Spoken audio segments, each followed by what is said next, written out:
నమస్కారం అన్నయ్య. నమస్కారం అమ్మా. రండి లోపలికి రండి. ఇప్పుడు మనం పెళ్లి చూపులు చూడాల్సిన అమ్మాయి వాళ్ళ ఇల్లు ఇదేనా? ఎప్పుడో చూసినట్టుందే. అయితే ఒక పని చేద్దాం, నువ్వు ఎప్పుడు చూడని ఒక కొత్త అమ్మాయిని చూద్దాం. అమ్మా తల్లి, నువ్వు చూసినా చూస్తావు, ఏమొద్దు, పద లోపలికి వెళ్దాం. రండి వెళ్దాం. పదండి.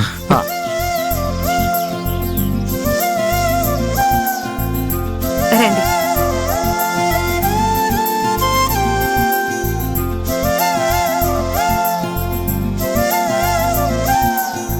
రాఘవయ్య గారు మొదటిసారి మా ఇంటికి వచ్చారు, చాలా సంతోషం.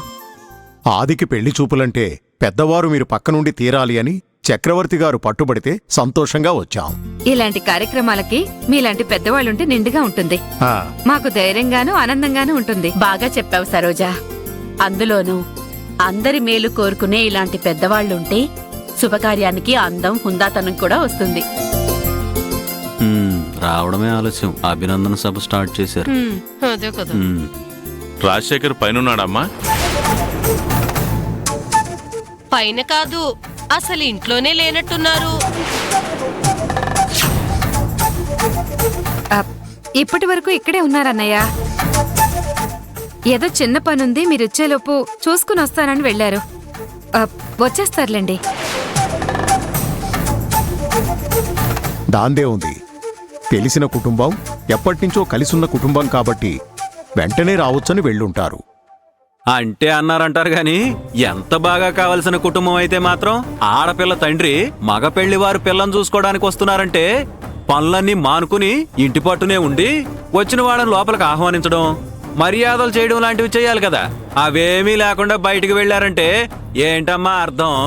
మనమంటే విలువ లేదని అర్థం. మరే ఆప్తారా ఇద్దరు?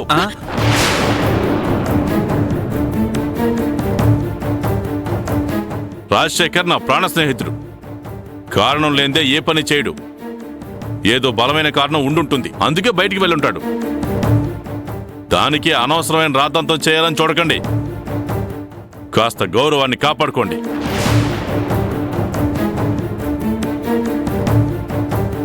ఆంటీ, ఇవన్నీ పట్టించుకోకండి. మనలో మనకి ఫార్మాలిటీస్ ఏంటి? అంకుల్ ఎప్పుడొచ్చినా పర్వాలేదు, ఆయనొచ్చాక మంచి చెడు మాట్లాడుకునే వెళ్తాం. ఈ రోజంతా తిథి నక్షత్రం అన్నీ బాగున్నాయి. రాహుకాలం వెళ్ళిపోయింది, వర్జమూ లేదు, కాబట్టి ఏ సమస్య లేదు. మనకి మర్యాద తగ్గిందని మేం మాట్లాడుతుంటే మాకే కౌంటర్లు వేస్తున్నారు. మరే అతయ్య, మన దగ్గర లేని వాటి గురించి మనం ఎక్కువ ఆలోచించకూడదు. మీరు మాట్లాడుతూ ఉండండి, నేను కాఫీ తీసుకొస్తాను. ఆంటీ, సంజు ఎక్కడుంది? పైన రూమ్ లో ఉందమ్మా, వెళ్ళు. సరోజా, నేను అనే కూడా కూర్చుందాం వస్తాను. పద. తాతయ్య అక్కడ సంజన మీకోసం నైట్ నుంచి వెయిట్ చేస్తుంది. అవునా? అవును.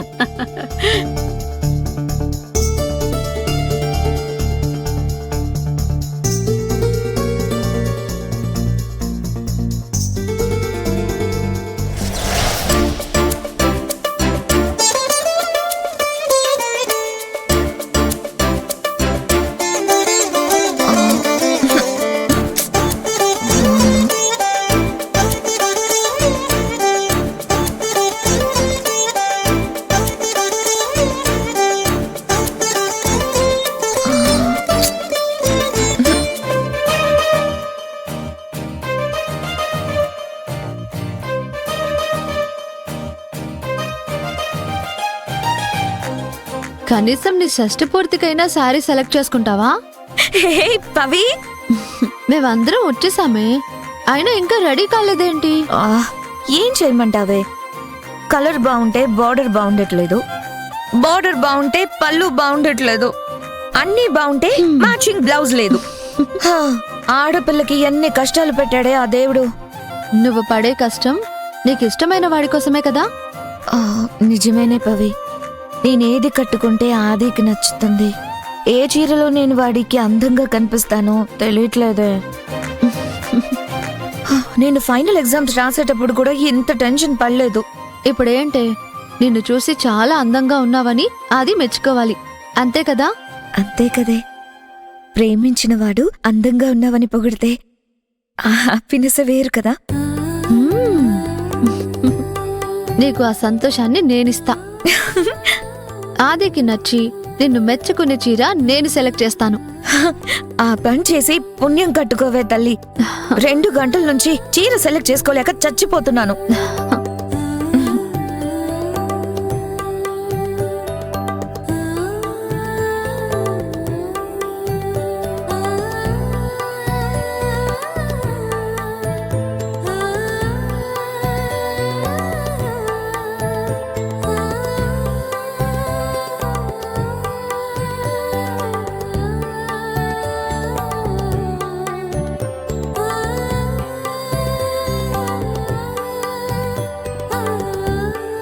ఆ సంజన, ఇది కట్టుకోవే.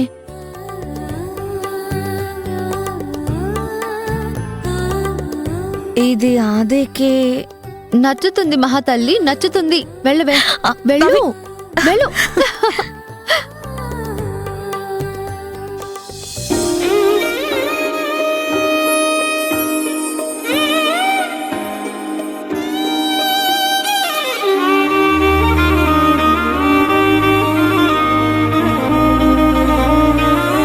నాదిష్టే తగిలేంత అందంగా ఉన్నావు సంజు. నిన్ను ఇలా చూస్తే అప్సరసలా ఉన్నావని ఆది నిన్ను పొగడతలతో ముంచేస్తాడు చూడు. అవునా? చాలా చాలా థ్యాంక్స్. సంజు, కింద చక్రవర్తి మావయ్యతో పాటు అందరూ బయటపడట్లేదు కానీ కొంచెం టెన్షన్లో ఉన్నారే. ఎందుకు పవి? ట్రెడిషనల్గా ఇవాళే నీ పెళ్లి చూపులు, వీలైతే తాంబూలాలు కూడా ఇచ్చుకోవచ్చని అందరం వచ్చాం. తీరా వచ్చాక చూస్తే మీ డాడీ ఇంట్లో లేరు. చిన్న పని మీద వెళ్లారని వెంటనే వస్తారు అని మీ మమ్మీ సర్ది చెప్పింది కానీ అది నిజమో కాదో ఎవరూ తేల్చుకోలేకపోతున్నారు. సంజు, నువ్వు చెప్పు, మేము వస్తున్నామని తెలిసి కూడా ఆయన ఇంట్లో లేరంటే మేం రావడం ఇష్టం లేక బయటికి వెళ్లారనేగా? నిజంగా నాకు కూడా తెలీదే. నేను కాల్ చేసినా కూడా తీయట్లేదు. నాకు కూడా టెన్షన్గానే ఉంది.